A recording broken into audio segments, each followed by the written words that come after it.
Welcome to special focus. ఏపీలో ఎన్నికలు సమీపిస్తున్న నేపథ్యంలో సీట్ల కేటాయింపుకు సంబంధించి అన్ని పార్టీలు సమాయత్తమైన పరిస్థితి. దీంతో హాట్ టాపిక్గా హాట్ కేక్ లాంటి సీటు గుంటూరు పశ్చిమ నియోజకవర్గం. ఆది నుంచి కాపు సామాజిక వర్గానికి పెద్ద ఎత్తున కూడా అనుకూలమైనటువంటి సీటు గుంటూరు పశ్చిమ నియోజకవర్గం. టీడీపీకి పెద్ద ఎత్తున కూడా కలిసి వచ్చేటటువంటి సీటు. ఏదైతే ఇక్కడ ఉన్నటువంటి ఆ పార్టీ శ్రేణులు కావచ్చు, ఏదైతే రాజధానికి అతి సమీపంలో ఉన్నటువంటి సిటీ హెడ్ క్వార్టర్ కావచ్చు, ఈ సీటు పైన చంద్రబాబు కూడా టీడీపీకి సంబంధించి ఫోకస్ చేస్తున్నట్టు తెలుస్తుంది. లోకేష్ అయితే యూత్కి అవకాశం ఇవ్వాలనేటటువంటి ఆలోచనలో ఉన్నట్టు కూడా తెలుస్తుంది. దీనికి సంబంధించి చూస్తే ఇక్కడ ఈ సీటుకు సంబంధించి అంత ప్రాధాన్యత ఉందంటే మంత్రి స్థాయిలో ఉన్నటువంటి విడుదల రజనీని నేరుగా వైసీపీ ఇక్కడ దించినటువంటి పరిస్థితి. దీంతో మంత్రి కేడర్లో ఉన్నటువంటి బలమైనటువంటి వాయిస్ ఉన్నటువంటి మహిళను ఎదుర్కోవాలంటే మరో మంచి వాయిస్ ఉన్నటువంటి ప్రజలతో సత్సంబంధాలు ఉన్నటువంటి వాయిస్ ఉన్నటువంటి గట్స్ ఉన్నటువంటి లేడీ క్యాండిడేట్ని ఇక్కడ నిలపాలనేటటువంటి ఆలోచనలో టీడీపీ ఉన్నట్టు తెలుస్తుంది. అయితే టీడీపీ నుంచా జనసేన నుంచా దీనికి సంబంధించి చూస్తే ఎవరైతే సీనియర్ అడ్వకేట్గా ఉండి ఎవరైతే ప్రజాపక్షాన ఉంటూ సమస్యలను పెద్ద ఎత్తున ప్రభుత్వంకు సంబంధించినటువంటి ఎలాంటి సమస్య ప్రజలు ఎదుర్కొంటున్నప్పటికీ కూడా ప్రజల్లో ఉంటూ ప్రజల పక్షాన పోరాడుతున్నటువంటి సామాజిక ఉద్యమకారిణిగా పడినటువంటి సీనియర్ అడ్వకేట్ జనసేన అధికార ప్రతినిధి రజనీ గారికి సంబంధించి పేరు కూడా వినిపిస్తున్నటువంటి పరిస్థితి. ప్రస్తుతం వైసీపీలో విడుదల రజనీ ఉండగా టీడీపీకి సంబంధించి చూస్తే జనసేనకి ఆ సీట్ ఇస్తే కనుక డెఫినెట్గా కన్నా రజనీ ఎవరైతే జనసేన అధికార ప్రతినిధికి ఇచ్చే అవకాశం ఉంటుందనేటటువంటిది ప్రజల్లో చర్చ జరుగుతుంది.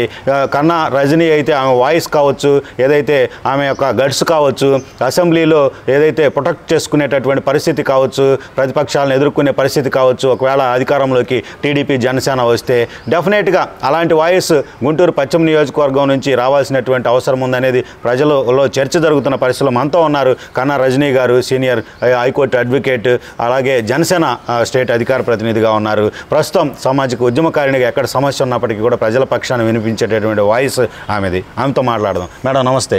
మేడం, సీట్ల పంపకాలకు సంబంధించి ప్రస్తుతం కసరత్తు జరుగుతుంది, వైసీపీలో జరుగుతుంది, అలాగే టీడీపీ జనసేనకు సంబంధించినటువంటి పొత్తు అంశాల్లో కూడా జరుగుతుంది. మీ పేరు ప్రజల్లో చర్చకు వచ్చింది. ఎక్కడన్నా వినిపించినప్పుడు మీడియాకు సంబంధించి మేము కూడా ఇన్వాల్వ్ అయినటువంటి పరిస్థితుల్లో ప్రజాభిప్రాయాల్లో మీకేంటి ఇప్పటివరకు ఏదైనా సంకేతాలు వచ్చాయా? అసలు మీ అభిప్రాయం ఏంటి? గుంటూరు పశ్చిమానికి సంబంధించి మీరు అభ్యర్థిగా ఉన్నారనేటటువంటిది ప్రస్తుతం చర్చ. ముఖ్యంగా జనసేన రాష్ట్ర అధికార ప్రతినిధి కాకముందు ఒక హైకోర్టు లాయర్, ప్రాణాలకు తెగించి పనిచేసినటువంటి దిశ ఎన్కౌంటర్ కేసులో ఒక కీలకమైన అడ్వకేటు, అమరావతి ఉద్యమంలో రాజధాని రైతుల పక్షాన నిర్విరామంగా పోరాడినటువంటి ఒక ఉద్యమకారిణి, దళిత మహిళ ఏదైతే కొండోపిలో ట్రాక్టర్తో తొక్కబడిందో అటువంటి కేసులు, దళిత ఉద్యమాలలో అన్నిట్లో అంటే అక్కడక్కడ మాకు సంబంధించినటువంటి కేసులకు సంబంధించి కీలకంగా గవర్నమెంట్ హాస్పిటల్లో జీజెచ్ లాంటి గవర్నమెంట్ హాస్పిటల్లో అన్యాక్రాంతంగా కొంతమంది విభాగాలని ఉన్నపళంగా సస్పెండ్ చేయడం, కొంతమందికి 10 నెలలు పైచులకు జీతాలు ఇవ్వకపోవడం, వీటన్నిటినీ కోర్టు దృష్టికి తీసుకెళ్ళి ఉద్యమంగా మీడియా ద్వారా ఫోకస్ చేసి ఒక పెద్ద ర్యాలీలు చేసినటువంటి అడ్వకేటు. నాకుండే పేరు జనాల్లో ఎప్పుడు ఉంటుందండి. అది మీరంటూ గుంటూరులో అంటున్నారు కానీ 2 తెలుగు రాష్ట్రాల్లో కూడా లాయర్ రజనీ అంటే రోడ్డును పోతా కూడా గుర్తించే అవకాశం భగవంతుడు మాకు ఇచ్చినటువంటి దయ అనుకుంటాం. ఎందుకంటే డబ్బిస్తే ఇంకేమైనా పదవులు వస్తాయేమో కానీ మంచి పేరు రాదండి. డబ్బున్న ప్రతి ఓడు చెక్కు మీద సంతకం పెడతాడు కానీ నిజంగా ఒక అభ్యుదయ భావాలు ఉన్నోడు, ఆదర్శప్రాయుడు మాత్రమే ఆటోగ్రాఫ్ ఇవ్వగలుగుతాడు అనే ఒక సిద్ధాంతాన్ని నమ్మినటువంటి వ్యక్తిని. పదవులకి ఆశించి ఎప్పుడు పనిచేయనండి. ఎందుకంటే జనసేనలో కూడా నేను పార్టీలో రావడానికి కూడా నాగబాబు అన్న మాట్లాడి కళ్యాణ్ బాబు గారు ఎదురుగా కూర్చొని 40 నిమిషాలు నాతో విశ్లేషించి వెంటనే పార్టీలో రాష్ట్ర అధికార ప్రతినిధి పోస్ట్ ఇవ్వడానికి ఒక్క సెకండ్ కూడా ఆలోచించకుండా నాకు అన్న ఇచ్చారు. దాన్ని కాపాడుకోవడం చాలా కష్టతరం అవుతుందండి. ఎందుకంటే నా సొంత అభిప్రాయాన్ని నేను అన్ని చోట్ల చెప్పలేను. పార్టీ అనే ఒక స్టాండ్ ఉంది. నా ఓన్ మాట చెప్పాలా, పార్టీ ఎజెండా చెప్పాలా అనేది కూడా అర్థం కాని పరిస్థితి. రాజకీయం అంటే మీరు చెప్తే అది ఇంకా ఒక పెద్ద రొచ్చు. అందరూ రొచ్చు అనుకొని వెళ్ళిపోతే మరి దాన్ని క్లీన్ చేసి కడిగేది ఎవరు అంటున్నటువంటి రాష్ట్ర ప్రజలు. ఒకానొక టైంలో కత్తి మీద సాన్లాగా ఉంటుందండి పదవి. ఈ పదవి లేనప్పుడు మీరు ఎన్నో వీడియోస్ మీడియాలో చూసుంటారు. నేను అందరూ మీకు సుపరిచితురాలని. పదవి వచ్చాక జనసేన స్టాండ్, పదవి లేనప్పుడు మీ హైకోర్టు లాయర్ రజనీ మీ అందరి మనసుల్లో ఉన్నటువంటి వ్యక్తినే. ఈ పదవి వచ్చాక వెళ్ళే గుర్రానికి కళ్ళాలు వేస్తారు చూడండి, ఆ మాదిరిగా ఉంటుంది పదవి. సో అది ఎట్లా అంటే ఒక చిన్న ఎగ్జాంపుల్, వెంగళాయపాలెంలో ఒక కాపు కమ్యూనిటీ నుంచి ఒక ఆడబిడ్డని అతి కిరాతకంగా రేప్ చేసి ఆ అమ్మాయిని ఒక వ్యక్తిని నమ్మి ప్రేమించానని పాపం అతనితో వెళ్ళింది. అతను ఒక 6 వ్యక్తులను తీసుకొని వచ్చి రేప్ చేసేసి ఒక 10-15 రోజులు ఇంకో చోట పెట్టి మన పేరేచర్లో పెట్టి ఆ అమ్మాయిని అంత కిరాతకంగా చేసి ఆ అమ్మాయిని వదిలేశాడు. వదిలేసిన ఆ పిల్ల ప్రాణాలతో బయటకు వచ్చి వాళ్ళే వదిలేశారు, ప్రాణాలతో బయటకు వచ్చి జీజీహెచ్లో ఒక 15-20 రోజులు హెవీ బ్లీడింగ్తో ట్రీట్మెంట్ తీసుకుంటూ ప్రెగ్నెంట్ ఆవిడ ఒక గౌరవ డిఎస్పి గారిని కాళ్ళు పట్టుకొని తల్లి చెల్లి ఆ బాధితురాలు అందరూ నాకు న్యాయం చేయండి మేడం, అతను నేను ప్రేమించి వెళ్ళాను, ఇప్పుడు నేను ప్రెగ్నెంట్ని, చుట్టుపక్కల అందరు రేప్ చేశారు, వాళ్ళకి శిక్ష పడాలి అంటూ కాళ్ళు పట్టుకున్న డిఎస్పిని ఈవిడ కడుపుతోంది, గౌరవ డిఎస్పి గారు కూడా కడుపుతూ ఉన్నారు. పాపం కాళ్ళతో నెట్టేసిన పర్వం అండి, డిఎస్పి స్థాయిలో ఉన్న వ్యక్తి కాళ్ళతో నెట్టేసిన పర్వం. నువ్వు బతికుండగా వాడిని అరెస్ట్ చేయించలేవు, నువ్వేవి చేయలేవు. కడుపుతో ఉన్నావా, ఎవడు తండ్రి, 1, 3, 6, ఈ 6 ఎవడని చెప్తావు, పుట్టని డిఎన్ఏ టెస్ట్ చేశాక చెప్తాం. ఇది నీ చెల్లి ఎక్కువ చేస్తున్నాయి, ఇది కూడా అదే బాపతా, ఏంది ఎక్కువ తక్కువ మాట్లాడు, మీరు బ్రోకల్ కుటుంబాన్ని బయటికి నిరూపిస్తాను అన్నటువంటి పరిస్థితి. ఇక్కడ ఏ కులమైనా నేను పనిచేస్తాను, దళిత కులమైనా కమ్మ కులమైనా, కులాలతో పని లేదండి. రంగా గారి ఆదర్శాలు నింపుకున్న వ్యక్తిగా ఏ ఒక్కరికైనా పనిచేస్తాను. అటువంటిది ఆ బిడ్డకి పడ్డ కష్టం నాకు తెలియదండి. నేను నా కోర్టు హడావుల్లో బిజీగా ఉన్నాను. ఆ బిడ్డ ఏం చేసిందంటే, నువ్వు బతికుండగా అరెస్ట్ చేయించలేవంటే నేను చచ్చి అరెస్ట్ చేయిస్తానని ఒక లెటర్ రాసి వాళ్ళ ఇంట్లోనే సూసైడ్ చేసుకొని చనిపోయి, దాని తర్వాత జీజీహెచ్లో ఆ డెడ్ బాడీని పెట్టారు. టీడీపీ శ్రేణులు వచ్చారు, జనసేన శ్రేణులు వచ్చారు, ధర్నాలు చేశారు. తర్వాత డెడ్ బాడీ తీసుకెళ్ళిపోయారు. 10 నెలలు అయిందండి. ఏ పార్టీ కూడా ఆ బిడ్డని అరెస్ట్ చేయించడంలో పాత్ర తీసుకోలేదండి, ఏ పార్టీ కూడా. తర్వాత ఇప్పుడు 10 నెలల తర్వాత మేడం గారు కరెక్ట్గా కేసు తీసుకుంటారు, మీకు ఏ ఇబ్బంది లేదు, అవతలోడు ఎంత పెద్ద తోపు తురుమైనా ఎత్తి పక్కనేస్తుంది అని 10 నెలల తర్వాత మన ఇంటికి వచ్చారు. వచ్చింది మొదలు కాళ్ళు పట్టుకొని భయంకరంగా ఏడుస్తున్నారు. ఏంటమ్మా అంటే ఒక అరగంట ఏడ్చి ఇది వాళ్ళ బాధ అని చెప్పారండి. తర్వాత వాడు ఎంతలా పోటుగాడైనా ఎత్తి అవతలేపిస్తే ఒక ఆడబిడ్డ చావుకు కారణమయ్యాడని ఆ బిడ్డ రాసిన లెటర్ చూశానండి.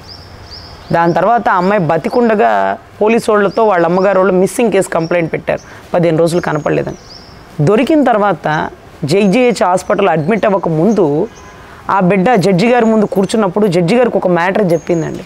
నేను ఒక వ్యక్తిని నమ్మి వెళ్ళాను, ప్రేమించానంటే ఆ వ్యక్తి ఇలా ఇంతమందిని తీసుకొచ్చి నన్ను ఇలా చేశాడు అలా చేశాడు మొత్తం చెప్తే ఒక్క మిస్సింగ్ కంప్లైంట్కి 15 సెక్షన్స్ కలిపి పెట్టిందండి జడ్జి గారు. అంతలా కిరాతకులు వాళ్ళు. ఆ సెక్షన్లో ఏ ఒక్క సెక్షన్లో కూడా అవతలోడు తప్పించుకుపోలేడు. అటువంటి పరిస్థితుల్లో ఆ అమ్మాయి బతికుండగా జడ్జి గారికి ఇచ్చిన స్టేట్మెంట్ ఫైనల్. ఎందుకంటే ఆ అమ్మాయి స్టేట్మెంట్ ఇచ్చిన చనిపోయింది, అదే డైయింగ్ డిక్లరేషన్ కింద వ్యవస్థీకరిస్తుంది.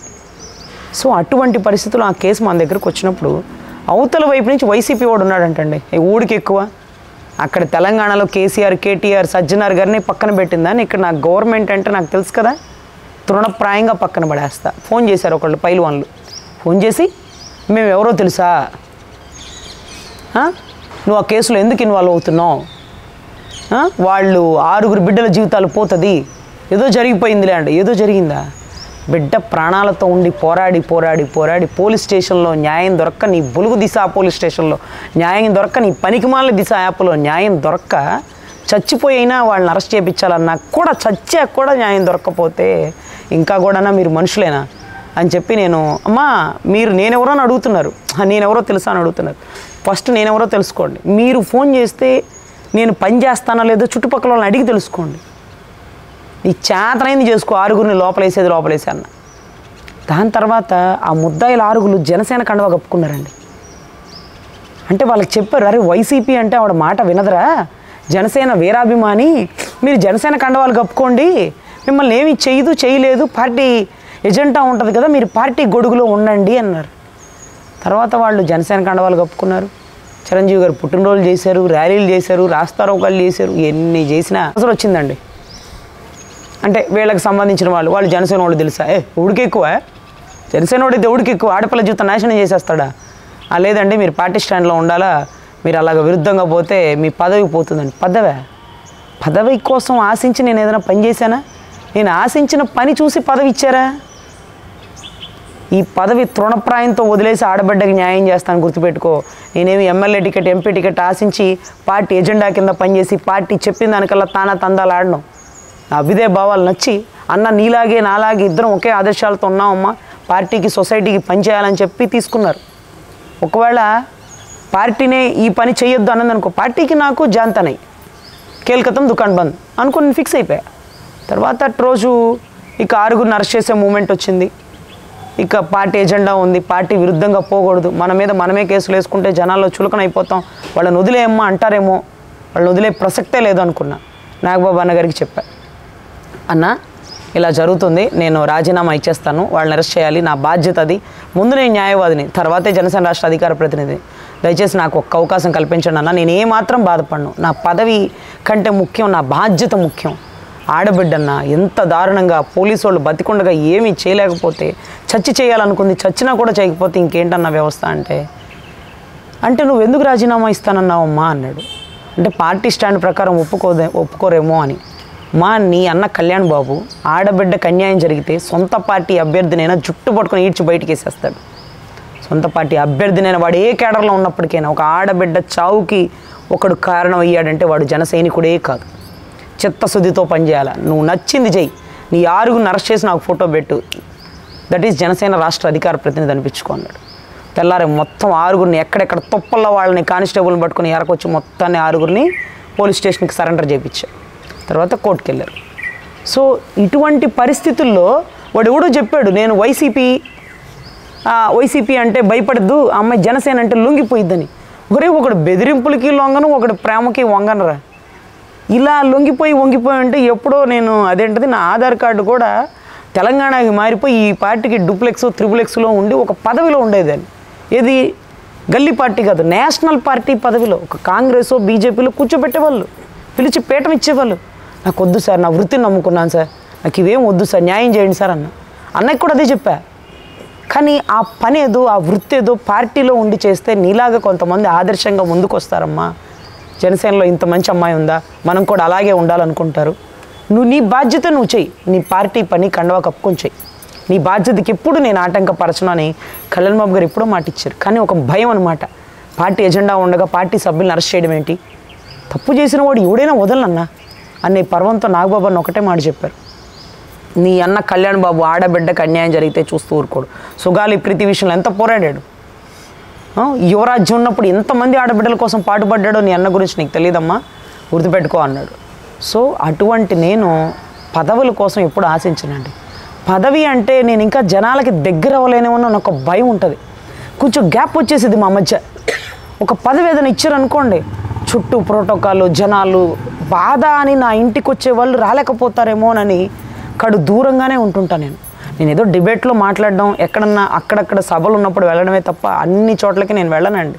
ఎందుకంటే నా విలువైన సమయాన్ని జనాలు బాధ అని వచ్చిన వాళ్ళని కోర్టు కేసులతోనూ వీటితోనూ కేటాయిస్తా, డిబేట్ సమయాలని తప్ప. ఎందుకంటే నా గొంతు అనర్గళంగా మాట్లాడగలిగిద్ది కాబట్టి. ప్రజా పోరాటంలో ప్రశ్నించే పార్టీలో నేను సైతం అంటూ అన్న ఆదర్శాల కోసం వచ్చానండి. ఈరోజు నిజంగా ఆ రోజు రాజీనామా చేసుంటే నిజంగా నాకు నమ్మకం పోయిండేదండి. నీ అన్న కళ్యాణ్ బాబు అంటూ నాగబాబు అన్న నాకు ఇచ్చినటువంటి ధైర్యానికి నిజంగా కృతజ్ఞతలండి. అట్లాంటి నేను ఈరోజు రాజకీయంలో అడుగు పెట్టడము అంటే ఖచ్చితంగా గుంటూరు వెస్ట్కు చూసుకుంటే ఇది ఒక జనసేనకు సంబంధించి పార్టీకి అంటే జనసేనకి ఇవ్వాల్సినటువంటి సీటు. ఇంకొకటి ఏంటంటే కాపు గడ్డ అనడానికే గుంటూరు అడ్డ అండి. మా ఏటుకూరు, మా లాల్పురం అంటే డివిజన్లుగా విభజించిన గుంటూరు అంటే కాపుల అడ్డ. వంగవీటి రంగా గారు అక్కడ గొడవ పడిన పర్వమే కానీ ఎక్కువ కాపు కమ్యూనిటీని పెంచి పోషించింది గుంటూరు. పైల్వాన్లైనటువంటి కాపులు గుంటూరులోనే ఉన్నారు. అసలు ఒకప్పుడు కొరిటిపాడులో మర్డర్ కేసు మీకు తెలుసు. అటువంటి పరిస్థితుల్లో కూడా రాజకీయాల్లో కానీ కాపు పాత్ర ఈ గుంటూరు నుంచి హెవీగా బయటకు వెళ్ళేది. కానీ ఈసారి చూడండి, మీరు గమనిస్తే రాష్ట్ర ఎలక్షన్స్లో జగన్మోహన్ రెడ్డి గారి ప్రభుత్వం కూడా గుంటూరు మీదే కాన్సన్ట్రేట్ చేసింది. రాజధాని రైతులకి ఆయువు పట్టు గుంటూరు. అదే రకంగా కాపుల గడ్డ గుంటూరు. సో గుంటూరు 1లోనూ 2లోనూ ఒక జనసేన సీటు కంపల్సరీ ఇవ్వాలి. అది ఎవరికో కాదు, కాపుకి ఇవ్వాల్సిందే. ఖచ్చితంగా కాపుకి గుంటూరులో ఒక సీట్ ఇవ్వాల్సిందే అని మొన్నటి రోజు ఒక కాపు మీటింగ్ పెట్టాం. ఇది విజ్ఞాన మందిర్ బాలకుటీర్ సంబంధించిన మార్కెట్ దగ్గర విజ్ఞాన మందిర్లో. సో అక్కడ జరిగినటువంటి డిస్కషన్ మీ అందరికీ తెలుసు. అరే కాపోడు ఒకటి చెప్తే వింటే వాడు కాపోడు ఎందుకు అవుతాడు? ఒక మీటింగ్ ఏంటి సార్ గొడవలు జరిగే మా మీటింగ్ ఎప్పుడు ఇంతే ఉండదు సార్, మా వాళ్ళు ఒకటి చెప్పింది అండు ఎవడు ఎజెండా వాడికి అది ఉంటుంది. సో గొడవ జరిగితేనే అది కాపు మీటింగు. వ్యక్తిగత స్వేచ్ఛ ఎక్కువ. ఇలా చేయండి అంటే అటెందుకు చేయాలా, వాడు ఏం చేశాడని తెలిస్తే ప్రతి ఒక్క వ్యక్తిలో తప్పుని ప్రశ్నించేవాడే కాపోడు. బైండ్ అయ్యే స్వభావం ఉండదంట. బైండ్ ఎవరు అసలు. ఇంకొకటి ఏంటంటే వాళ్ళు తగ్గి దేనికో దానికో తల వంచరు. అరే నువ్వు ఎక్కువ తక్కువ మాట్లాడితే నీకున్న పదవి పోతే పోనీరా పదవి, ఆ ముండని వాడు తెచ్చుకుని ఎత్తున పెట్టుకుని కూర్చోబెట్టుకుంటాడే తీసేయి. అట్లాంటి పదజాలంతో వాడగల సమర్థులు ఈరోజు మగవాళ్లే కాదండి, కాపుల్లో పుట్టిన ఆడపిల్ల నేనే ఈ పని చేస్తే పదవి పోతే తీసే పదవి, పని ముఖ్యం, నిజాయితీ ముఖ్యం, బాధ్యత ముఖ్యం అంటూ ముందుకెళ్ళే వాళ్ళం మేము. పదవుల కోసం తల ఉంచితే వాడు కాపోడు ఎందుకు అవుతాడు? కాపోడు ఎప్పుడో రాజ్యాధికారం ఎత్తుకునేవాడు, కొన్ని తగ్గి కొన్ని చాటలు ఎగిస్తే ఎప్పుడూ తగ్గేదే లేదు అనేటటువంటి పరిస్థితుల్లో ఉండేది కాపులు. అందుకే వీళ్ళు ఎదిగినా ఎదగపోయినా శాసించేది ఎప్పుడూ కాపులే. అది రెండు పార్టీలకు తెలుసు. ఈరోజు ప్రశ్నించేది వాళ్ళే, గొడవల్లోకి దిగేది వాళ్ళే. నువ్వు ఇంట్లో నీకు ఒక 50 కోట్లు ఉండొచ్చు, బయటకు ఎదిరిపోయి 1 కోటి రూపాయల కారులో ఉండొచ్చు. ఎవడన్నా రాళ్ళు వేసుకుని కొడుతుంటే మళ్ళీ అదే కారులో వెనక్కి వెళ్ళిపోతాం. కారు దిగో, సైకిల్ దిగో, బండి దిగో, ప్రశ్నించి పోట్లాడేవాడే కాపుడు. అంటే భయం ఉండదు, కేసులంటే లెక్క ఉండదు, దేనికైనా తెగిస్తాడు. సో ఇది మేము చాలా వీరోచితంగా చెప్పుకుంటామండి. సో తద్వారా ఈరోజు మీరు అంటుంది విడుదల రజనీ వర్సెస్ కన్నా రజనీ అని. ఎలా ఉంటుంది? విడుదల రజనీ పక్కన మినిస్ట్రీ ఉంది, విడుదల రజనీ పక్కన డబ్బు బలం ఉంది, విడుదల రజనీ పక్కన బీసీ సామాజిక వర్గం ఉంది, ఇక రెడ్డి సామాజిక వర్గం ఉంది. మరి కన్నా రజనీ దగ్గర ఏముంది? నిజాయితీ ఉంది, భయం లేనితనం ఉంది, ప్రభుత్వాన్ని సైతం సూటిగా ప్రశ్నించే తత్వం ఉంది, కాపు సామాజిక వర్గం ఉంది, జనసేన వర్గం ఉంది. ఈరోజు రాజధాని కోసం పోరాడాను కాబట్టి రాజధాని రైతులు కానీ అన్ని కులాలు ఉన్నారండి. అంటే ఒక దళితుల కోసం పోరాడాను, ఒక కమ్మోళ్ళ కోసం పోరాడాను, ఒక రెడ్ల కోసం పోరాడాను. సో అన్ని కులాలని కలుపుకెళ్ళే తత్వంతో ఈరోజు ఒక అడ్వకేట్గా ఉన్నటువంటి నేను రాజకీయానికి సరిపోతానా అంటే ఆవిడ దగ్గర ఉంది, నా దగ్గర లేనిది కేవలం డబ్బే. ఆవిడ దగ్గర లేని మైనస్లు చాలా ఉన్నాయి, నాకు ఒక్కటే మైనస్ డబ్బు. రాజకీయ బ్యాక్గ్రౌండ్ అంటారా, ఎప్పుడు ఒకడు తయారు చేపిస్తే తయారయ్యేదానికంటే స్వతంత్రంగా దానికి తాను తయారైన దాంట్లోనే స్వచ్ఛత ఉంటుంది. మీరు గమనిస్తే ముత్యం ఆ వంతున నీటిలో పడి ఆల్చిప్పలో ముత్యం వస్తుందంటే అది స్వతంత్రంగా వచ్చింది. మనం తయారు చేస్తాం చూడండి ఆర్టిఫిషియల్లో, దీనికి దానికి వేరియేషన్ ఉంటుంది చూడండి, అది న్యాచురల్గా ఉంటుంది, మట్టిలోనే దొరుకుతుంది మాణిక్యం అన్నట్టుగా. నన్ను ఎవరు రాజకీయంగా తయారు చేయాల, నువ్వు ఇలా మాట్లాడమ్మా, ఇలా మాట్లాడితే బాగుంటుందమ్మా, ఇలా చెయ్యమ్మా అంటూ. నాకు కుటుంబంలో రాజకీయ బ్యాక్గ్రౌండ్ లేదు. నా భర్త ఒక గవర్నమెంట్ ఎంప్లాయీ, చాలా మిడిల్ క్లాస్. మేము ఉండే హౌస్ కూడా రెంటెడ్ హౌస్. నేను ఆర్టీసీ బస్సులో కోర్టుకు వెళ్తాను, ఎప్పుడు బైకే వాడతాను, చాలా మిడిల్ క్లాస్. సో ఎక్కడో మరుదులు అక్కడక్కడ ఉన్నారు కాబట్టి కొద్ది గొప్ప కుటుంబం జరిగిపోతూ ఉంది. ఇటువంటి పరిస్థితుల్లో ఒక అమ్మాయి రాజకీయాల్లోకి రావడం అంటే చాలా ఆశ్చర్యం. సో 83 ప్రభుత్వం అయితేనండి నేను ఒప్పుకుంటా. నందమూరి తారక రామారావు గారి ప్రభుత్వంలో ఎవరికి డబ్బు లేదో, ఎవరికి చదువు ఉందో, ఎవరు తటస్థంగా నిలబడతారో, ఎవరు నిజాయితీ పరుల్లో, స్కూల్లో ఒక కాలేజీకి వెళ్ళి ఈ కాలేజీలో ఎంతమంది లెక్చరర్లు ఉన్నారు, దీనికి సంబంధించిన యూనివర్సిటీ అంటే ఇంతమంది 2000 మంది 2000 మంది. దీంట్లో లీడర్గా ప్రశ్నించే వాళ్ళు ఎవరు ఉంటారంటే కెమిస్ట్రీ లెక్చరర్ గారు ఉంటారండి. గణగణంగా మాట్లాడతారు, భలే తప్పుని ప్రశ్నిస్తారు సార్, ఆయన నాకు కావాలి. వెరీ గుడ్, తీసుకొని పక్కన పెట్టారు. డాక్టర్ల దగ్గరికి వెళ్ళారు, కోడెల సుప్రసాద్ గారు లాంటి వాళ్ళు. వైద్యం చేసి బయటికి పంపించడం కాదు, జనాల్ని కలుపుకి వెళ్ళిపోతారు. చూడండి, ఏంటా మీ అమ్మాయి బాలేదా, బలవాడు డబ్బులు ఎదిగిపోలేదు ముందర తర్వాత చూసుకోవచ్చు. కలుపుకెళ్ళే తత్వాన్ని డాక్టర్లు చూసుకొని ఒకళ్ళని తెచ్చుకున్నాడు, ఒకళ్ళ లాయర్ల ప్రొఫెషన్ నుంచి ఒకళ్ళని తెచ్చుకున్నాడు. వీళ్ళందరికీ డబ్బు లేదు, కానీ చెప్పినట్టు విని తటస్థ రాజకీయం చేస్తూ నిజాయితీగా పనిచేయగల సమర్థత ఉంది. డబ్బున్న ప్రతి ఓడు ప్రశ్నిస్తాడండి. మద్దాల గిరి గారిని చూసుకోండి, టీడీపీ వర్గంలో ఒక కమ్యూనిటీ ఉంది చూడండి, వాళ్ళ వైశ్యాస్ కమ్యూనిటీ. ఆ కమ్యూనిటీలో గెలుపు సాధించారు.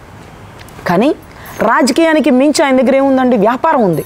ఒకవేళ జగన్మోహన్ రెడ్డి గారికి ఎదురుపోతే వ్యాపారంలో దెబ్బ కొడతారే ఉన్న భయంతో ఇటు నుంచి అటు గల్లా పెట్టి మార్చేశాడు. ఎంత దారుణం. ఇన్ని సంవత్సరాలు గెలిచినటువంటి కేసినేని గారు చివరిలో వచ్చి చంద్రబాబు గారిని తిరుగుతున్నారు. ఇన్ని రోజుల నుంచి టీవీ5 ఏబిఎన్ పెంచి పోషిస్తున్నటువంటి జడా శ్రావణ్ కుమార్ గారు పదవి కోసం ఆశించి పక్కకి వెళ్ళిపోయారు. ఈరోజు మా రాజధాని రైతులు అంటారు, మొదటి నుంచి చివరి వరకు చాలామంది ఉంటారేమో అనుకున్నామమ్మా, అందరూ మధ్యలో వెళ్ళిపోయారు. ఈ రాజకీయ నాయకులందరూ ఇటు నుంచి అటు, అటు నుంచి ఇటు మారిపోతున్నారు.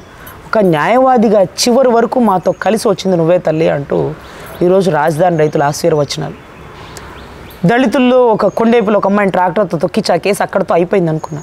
ఒక 2 రోజుల క్రితం అతను ఫోన్ చేసి కేసులో ఉండే 6గురిలో 3 పేర్లు తొలగించారు మేడం, ఇంకోటి అంటే నేను చెప్పా, అక్కడ మీ వాళ్ళు ఉంటారు కదా, ఒకసారి వాళ్ళతో మాట్లాడారా, అక్కడ మీ లోకల్ ఎమ్మెల్యే కొండేపి అతను ఉన్నారు కదా, అతనితో మాట్లాడారా అంటే వాళ్ళందరితో మాట్లాడాం మేడం. ఎవరు మాట్లాడినా మీరైతేనే న్యాయం చేయగలుగుతారు, మీరైతేనే మా పక్షాన ఉంటారు. చాలా రోజులు మేము మా పిల్ల ఏమో అనుకున్నామండి, నక్క ఉంటాయండి.